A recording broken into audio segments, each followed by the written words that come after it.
All right, let's jump into another deep dive. You know how this works. We take all those sources you sent in, and we break them down into the good stuff.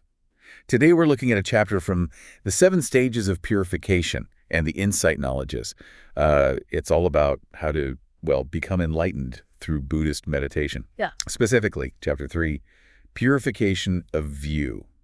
That's stage 3 out of 7 on this whole journey towards nirvana. It sounds intense. It is, but we like a challenge, right? Right. Now, I gotta ask, purifying your view, what's that all about? It sounds kind of weird at first, right? Yeah. Like, are we going to, like, wash our eyeballs or something? Yeah, exactly. But really, it's about going beyond just, like, knowing about these Buddhist ideas and actually truly experiencing them, you know? Like head knowledge versus, like, gut feeling. Exactly. It's a bit like reading about the ocean, right? You can read all about the waves, the currents, the vastness of it all. But until you actually dive in, feel that salt water on your skin. Until you experience that power. You don't really get it, you know? You haven't lived until you've had a wave knock you over, right? Exactly. And that's what we're going for today, to get that real, direct experience of what this purification is all about. So less thinking, more feeling. You got it. I like it. Now, you know, this stuff gets pretty complex. I'm glad you're here to guide us through it. Yeah. What's the big picture, the main takeaway? Okay, so here's what's interesting about purification of view. Ready for this? It's not about adopting a bunch of new beliefs or dogmas. It's actually the opposite. Really? Yeah, it's about questioning and eventually letting go of all those assumptions we have about ourselves and, like, the whole world. Okay, so what kind of assumptions? Well, the biggest one is the idea of a permanent self. You know, this me that we think stays the same over time. Yeah, I think we all kind of assume that. Right. It feels so real, right? Yeah. But purification of view is saying, that's an illusion. Whoa. So there's no me. That's a pretty radical idea. It is radical, but it's not denying that we have experiences, right? We all feel things, think things, do things. But it challenges the idea that there's a fixed, unchanging thing that's having all these experiences. Okay, I'm trying to wrap my head around that. It's a mind bender for sure. Think of it like a movie. There's a constant flow of images, sounds, stories happening on the screen. But there's no single thing that hides the movie, right? It's just a bunch of elements coming together in a specific way. Ah, I see. Like frames in a film strip, each one different, but creating the illusion of motion. Exactly. And according to this stage of the path, our sense of self is kind of like that. Okay, I'm starting to see how they could change the way you see everything. But like, how do you actually purify your view? What does that look like in practice? So this stage is all about developing something called insight meditation. I've heard of that, but I don't really know what it is. It's a specific type of meditation, and the goal is to see the true nature of reality directly. Like see through the illusion. Yeah. And a big part of that is understanding the 3 characteristics of all things: impermanence, suffering, and not self. Okay, those are some pretty heavy concepts. Can you break those down for us? Totally. So first up, impermanence. It means everything, and I mean everything, is in constant flux. Nothing stays the same, not even for a second. So like everything is always changing. We know that intellectually, but... But actually feeling it, that's Yeah. different. Okay, yes. Like think of a river, it's always flowing, right? Right. It's never the same water twice. And that's true for everything. Our thoughts, feelings, even our bodies. They're constantly changing. Wow. Okay, so that's impermanence. What about suffering? Okay, so in this context, suffering arises because we're attached to things that are impermanent. We want things to stay the same when that's just not how reality works. We cling to things. Exactly. We cling to people, ideas, possessions, you name it. And when they change, which they inevitably do, we experience suffering. Because we're resisting the natural flow of things? Exactly. And then there's not self, which is probably the trickiest of the 3. That one always messes me up. Yeah, it's a mind bender. But basically, it's the idea that there's no fixed, unchanging I behind our experiences. There's no separate me that's independent from all this constant change. Okay, so to recap, everything is always changing. We suffer when we cling to things that are changing, and there's no solid me at the center of it all. You got it. Wow. Now, the book talks about 16 stages of knowledge involved in this whole insight meditation thing. Where do we even begin? Well, it all starts with understanding the difference between mind and matter. It's called a knowledge of delimitation of mind and matter. Okay, so like our thoughts versus our physical body. Yeah, but even more than that, it's about recognizing all the mental stuff that's happening, thoughts, feelings, perceptions, as distinct from physical sensations. Like, if you're meditating and you focus on your breath. You notice the feeling of the air going in and out. Exactly. That physical sensation, that's different from the mental act of noticing it, right? Oh, I see. So it's like realizing there's a difference between the movie on the screen and the person watching the movie. Yes. It's a subtle but super important distinction. Okay, so that's the first step. What's next? Well, once you can tell the difference between mind and matter, you start to see how they're actually interconnected. That's the knowledge of discerning cause and condition. So how they influence each other. Exactly. You realize that everything arises because of a cause. Like, let's say you feel anxious. Happens to the best of us. Right.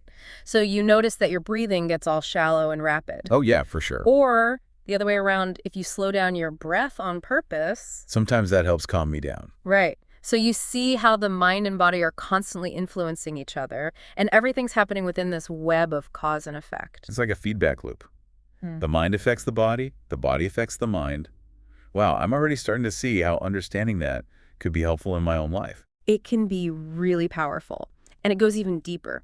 The third stage, knowledge by comprehension, is where we bring in those three characteristics we talked about: impermanence, suffering, and not self. Okay, so we're going deeper into those concepts. Yeah, you start to see how those three characteristics are operating in every single experience you have. It's not just an idea anymore. You're seeing it in action. So can you give me an example of how that would play out? Okay, so imagine you're meditating and you notice a pain in your knee. Ooh, yeah, I get that sometimes. Instead of just going, my knee hurts, you start to observe the sensation of pain with more curiosity. Look, really pay attention to it. Exactly. You notice how it's constantly changing. Maybe it's sharp at first, then it gets dull, then it throbs a little. Right. It's not just a solid, unchanging thing. And you also notice how your mind reacts to the pain. Maybe you feel aversion, like, I don't want this, or frustration. Or maybe you start worrying that something's really wrong. Yeah, all that mental stuff.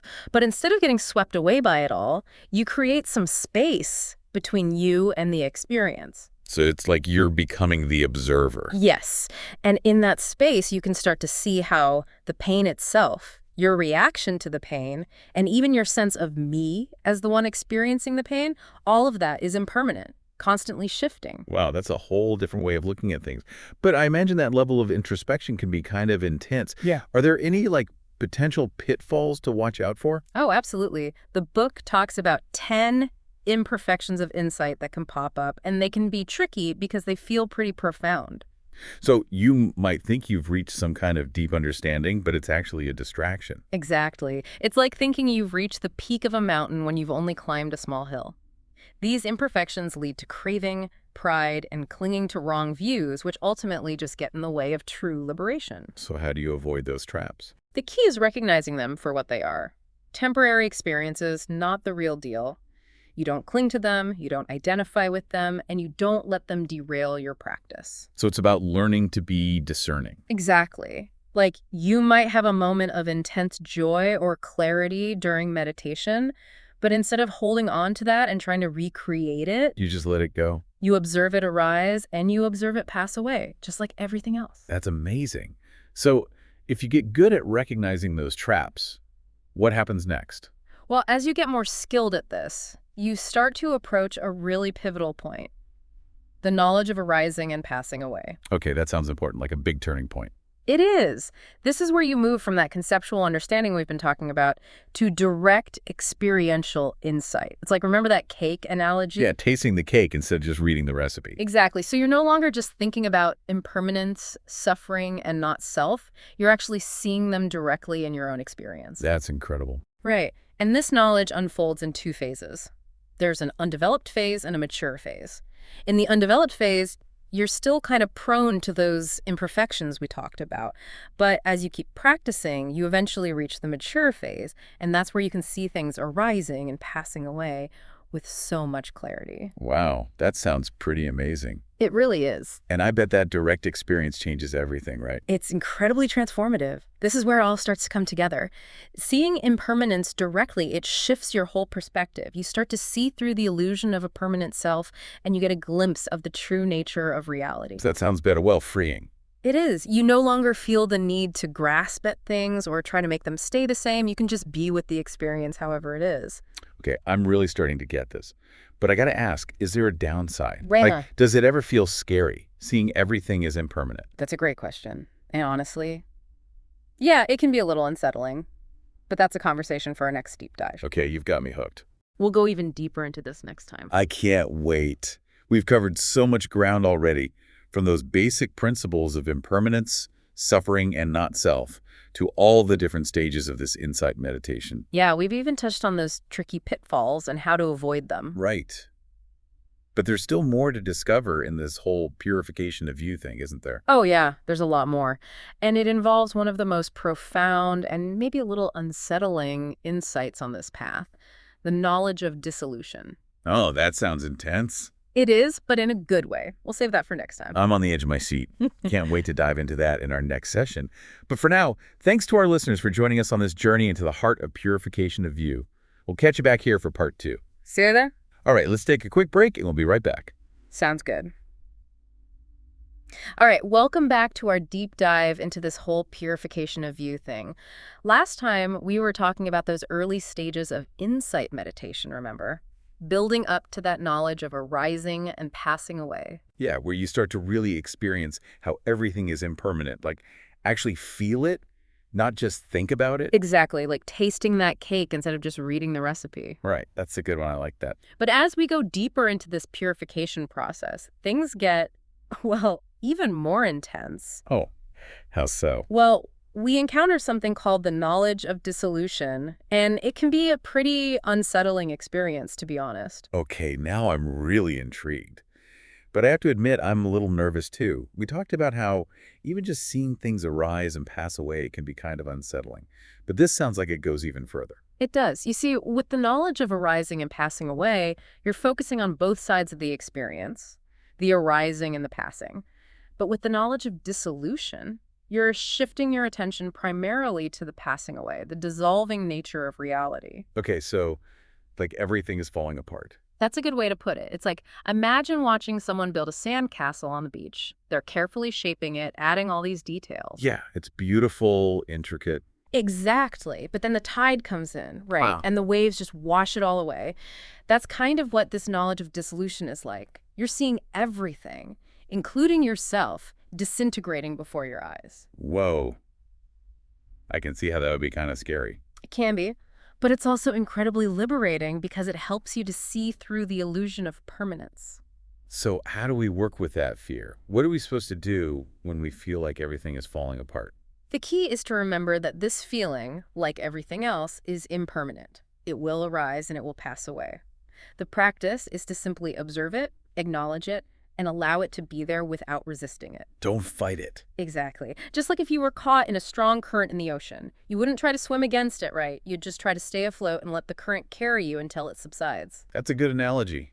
I can see how that would apply to a lot of things in life, not just this meditation stuff. It totally does. And as you get more familiar with this experience, as you see that it's not something to be afraid of, that terror gradually subsides.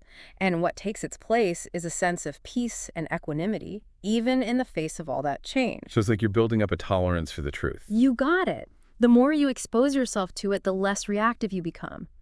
And that's what leads to the next stage of insight, the knowledge of appearance as terror. Okay, that sounds even scarier. Why is it called that? Because it's the direct experience of that fear and anxiety that can arise when you really see the impermanent nature of everything. It's not just an intellectual understanding anymore, it's a full body experience. Okay, yeah, that sounds pretty intense. It can be, but it's Yeah. actually a good sign. It means you're making progress. Wait, so experiencing terror is a good thing? I don't get it. It's like facing a phobia. The more you avoid it, the scarier it gets. Right? Well, yeah. But if you confront it directly, you can start to break down its power over you. Ah, I see. So this knowledge of appearance as terror is kind of forcing us to face our deepest fears about impermanence and the nature of reality. Exactly. And by doing so, we start to loosen the grip of those fears. We start to see that they're not as solid or permanent as we thought they were. Okay, so it's like we're pulling back the curtain and seeing the wizard for what he is. A little scary at first, but ultimately freeing. Exactly. And as you continue to observe this terror, you start to see that it's just another impermanent phenomenon, something arising and passing away like everything else. And as that realization deepens, You move into the knowledge of contemplation of danger. Okay, now we're getting into some really interesting names for these stages. Contemplation of danger. What's so dangerous about all this? Well, in this stage, you see the inherent danger in clinging to anything that's impermanent. You see how attachment to anything that's constantly changing is always going to lead to suffering. Because you're going to lose it eventually. Exactly. Or it's going to change in a way you don't like. It's not that the experiences themselves are inherently bad or dangerous, but it's our clinging to them, our desire for them to be different than they are, that causes us so much pain. Oh, I see. So it's not about avoiding experience. It's about changing our relationship to experience. You got it. And this understanding, it leads to a sense of disenchantment, a disillusionment with all the things we used to find so alluring. Disenchantment. That doesn't sound very fun. It can sound a little negative, but it's actually a really important step. It's like, remember when you were a kid and you believed in Santa Claus? Of course. And then you found out he wasn't real? Yeah. It was kind of a bummer at first. Right. But it was also kind of freeing, wasn't it? Yeah, in a way. Because you no longer had to believe in this magical being who brought you presents. You could see the world more clearly. And that's what happens with this disenchantment. You're no longer bound by the same desires and attachments. You're starting to see through the illusion of permanence.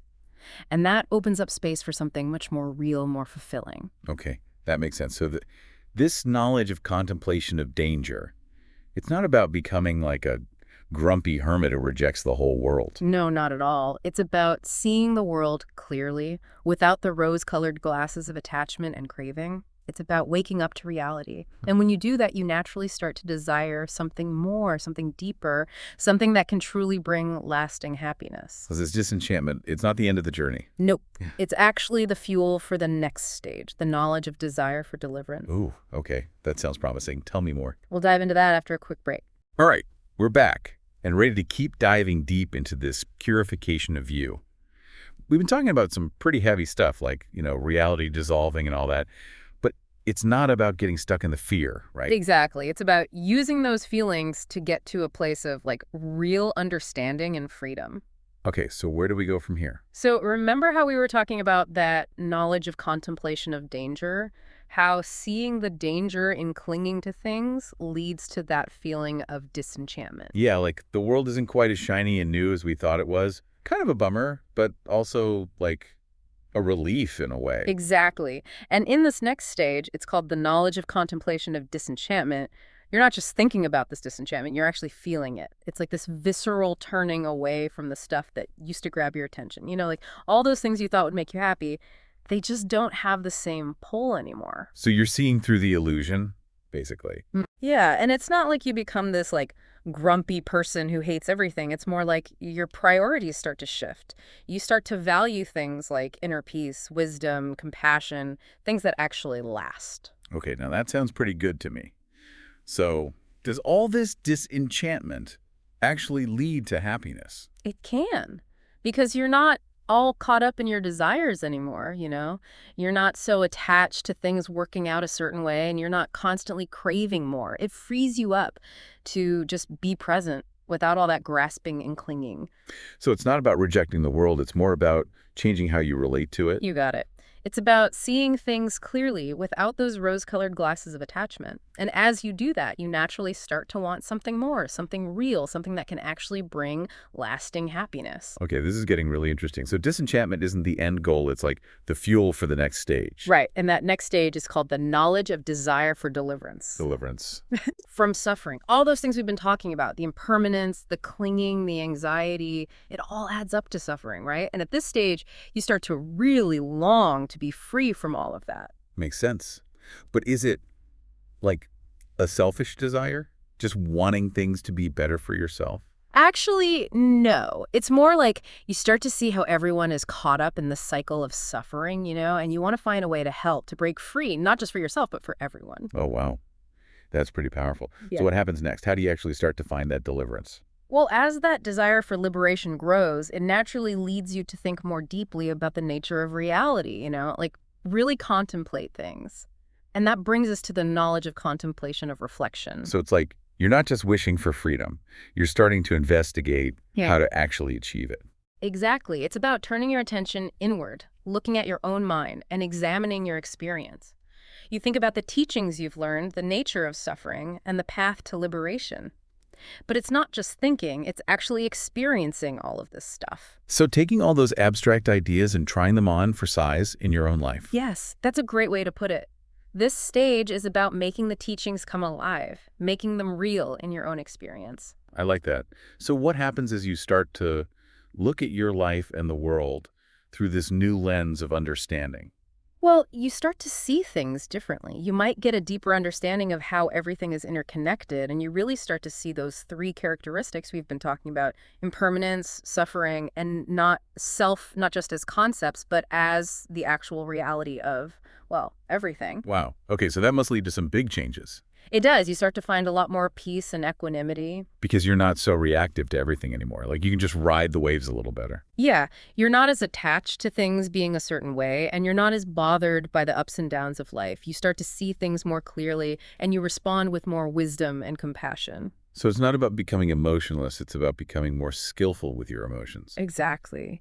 And that brings us to the culmination of this whole purification of view thing, the knowledge of equanimity about formations. Okay, we've made it. The grand finale. Tell me, what is this equanimity all about? Why is it so important? So the knowledge of equanimity about formations is like the point where you've really developed a solid understanding of impermanence, suffering, and not self. Like you get it deep down.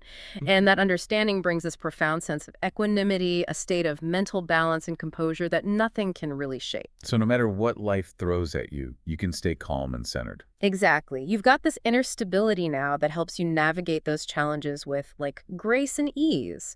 You're not as reactive to the good stuff or the bad stuff because you see that it's all temporary, it's all flowing. It's like you're finally free from all the drama. Sounds pretty amazing. But how does this equanimity actually happen? What has to happen for someone to get to that point? It comes from deeply understanding those three characteristics: impermanence, suffering, and not self. When you really see those clearly, you realize there's nothing to cling to, There's nothing to grasp or hold on to. And that leads to this natural letting go, a release from all that attachment and aversion that causes so much suffering. So you're finally free from all those chains that have been holding you back. Yeah. The knowledge of equanimity about formations is a state of true freedom, free from all that suffering that comes with clinging to things that can't last. Wow.